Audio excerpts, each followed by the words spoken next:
This is Story Robot. Welcome to r/RegularRevenge. Our first story of today is, Property Manager Lies, Blows Up in Her Face. Short backstory, I am now and always have been very, some would say overly, trusting of other people. In general, I think people beep. But on an individual basis, I try to give the benefit of the doubt. This plays a big part in this story.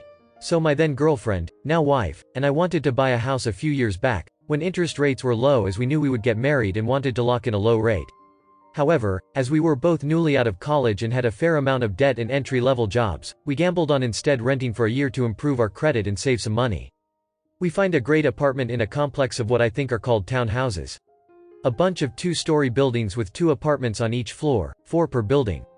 On our initial walkthrough, in the shared lobby of the 4 apartments, there was a "Do Not Occupy" order from the town.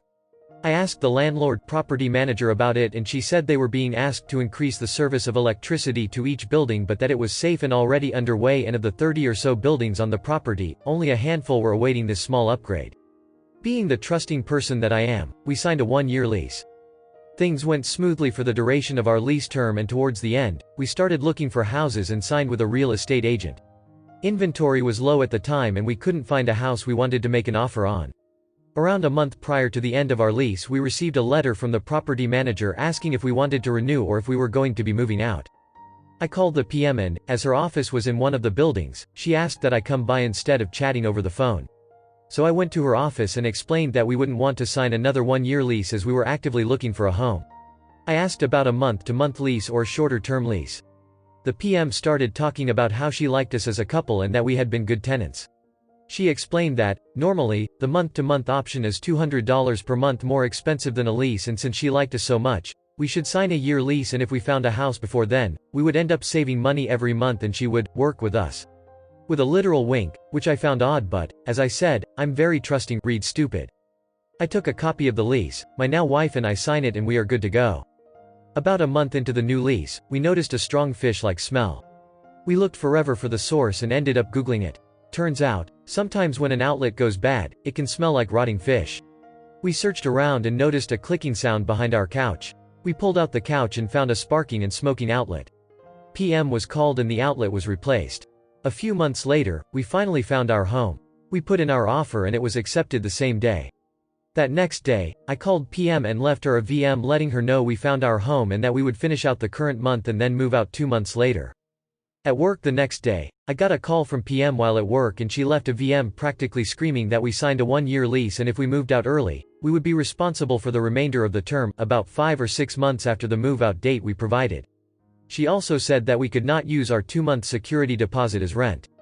I called her up to chat and reminded her of our conversation, but she said that never happened, and threatened to sue us and notify the credit bureaus that we defaulted on a lease. Mind you, this is all well before our move-out date. I looked up my options after realizing she was sticking to her story and couldn't be swayed. The only thing I could find online was showing the apartment myself and having someone take over the lease. I told the PM that this was my intention, and she said she didn't know if she could allow that. Preparing for a lawsuit, I figured it would make more sense for me to try to rent it myself so I could show that I provided a way for the property to limit their losses. Unfortunately, nobody ended up renting the apartment. Being upset that I was scammed and lied to, we moved out without paying the last month we lived there, essentially using 1 month of our security deposit to cover that and expecting not to get the rest back, despite the fact that we left the apartment in great shape. I got a few angry VMs from the PM but ignored them the best I could. Finally, at my new home, I received a letter from the PM with very legal language putting in writing the threats she made about the lawsuit and credit bureau reporting. Ever the optimist, I called her one last time and again reminded her of our discussion. I tried to work out a compromise where, on top of our security deposit, I would pay for half of the amount due to end the lease. She wouldn't budge and continued making threats in a very demeaning and angry tone. So finally, the revenge. I just happened to speak to my dad about this, and he let me know that he went to high school with the head lawyer, I forget the title, of the state housing authority. He gave me her number and said I should call her and ask if I had any options. After having a long chat about my general predicament, housing lawyer, HL, asked me to walk her step by step through the whole ordeal from the initial showing until our last conversation. I started to tell her the story above and got to the "Do Not Occupy" sign and how the PM explained it away and said it was safe. She stopped me in my tracks and said, "Don't talk to the PM or anyone from the complex until you hear from me." A few days later, I got a call from HL who said something along the lines of, "Don't worry about it, and if they contact you, call me." After thanking her and ending the call, I didn't give it a second thought. A few weeks later, there was an accident on my way home, so I got off the highway to take back roads home. This particular route took me right by my old apartment. Suddenly finding myself curious, I decided to be nosy and pull in. I drove up to my old building and noticed there were no curtains or blinds in any of the windows of any of the 4 apartments. There was also now a much bigger, "Do Not Occupy" sign on the front entrance to the building. It seemed as though my call to my dad's friend caused the "Do Not Occupy" order to be enforced, and all 4 apartments were now empty.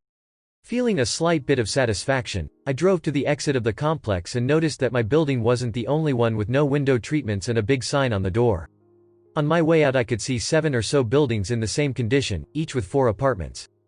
So, instead of sticking to her word and allowing us to move out peacefully, the PM lost out on monthly rent from about 30 apartments on top of any fines they may have incurred.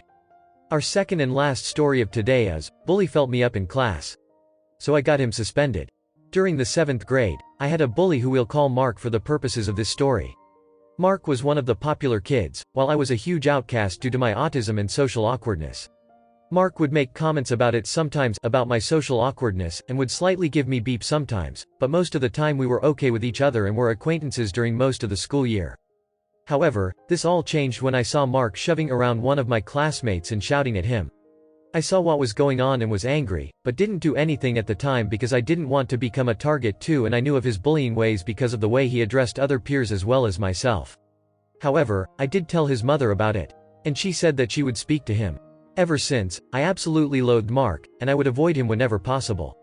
This was further intensified when me, being stupid, got duped into admitting that I watched gay porn. I was also openly bisexual. However, not anymore, as I currently identify as gay. Therefore got made fun of for it by my male peers. But Mark, he took it to a whole new level. The first time he put his hands on me, he came up to me with his friends and he sat down beside me. We were talking, and I noticed that he put his hand on my thigh. I shrugged it off, but then he did it again. I got extremely uncomfortable, and Mark along with his friends were laughing, so I got up and left. He shouted at me, but I didn't respond. The second time was when we were in history class, and we were filling out a packet because we were watching a documentary at the time. Mark was sitting right behind me, and I was just minding my own business when suddenly, I felt a hand inside of my shorts. I felt my heart sink straight into my beep hole as he kept going further up my shorts, as he was running his hand up my right leg, and he asked, "You like that, don't you, you little beep?" But I barely heard him as I was seeing red. So I got up, and Mark was just sitting there in his seat smirking. He eventually stood up, I believe, and I shoved him to the floor. The substitute saw what happened, but I don't know, I just sat back down and cried and resumed my schoolwork. While in the car, I was speaking to my parents and I cried and told them about the boy who felt me up in class. Naturally, they were pissed, so they took me to the school where we filed a report. The next day, a few of his friends were called into the office and eventually Mark himself was called into the office as well. He didn't come back for the rest of the day. And I was thrilled. I found out through some of his friends that he was suspended for 8 days, and while I did sometimes see Mark on campus, it was mostly only by the front gate and at the library. Eventually, when Mark came back, he was furious at me and told me that his mom was very angry at him and that he was forced to take sexual harassment, anger management classes because of me. He threatened to beat me up during the last day of school, and I told him that if he did that I would take pictures of the injuries and I would show it to my parents and report it to the police. Naturally, this shut him up and I didn't hear one more peep from Mark for the rest of the day besides the occasional death glare. So, moral of the story, don't sexually harass me, or I'll give you the most boring 2 weeks of your life. Thank you for watching. Error. Problem detected. Not enough subscribers. Please subscribe, like and comment.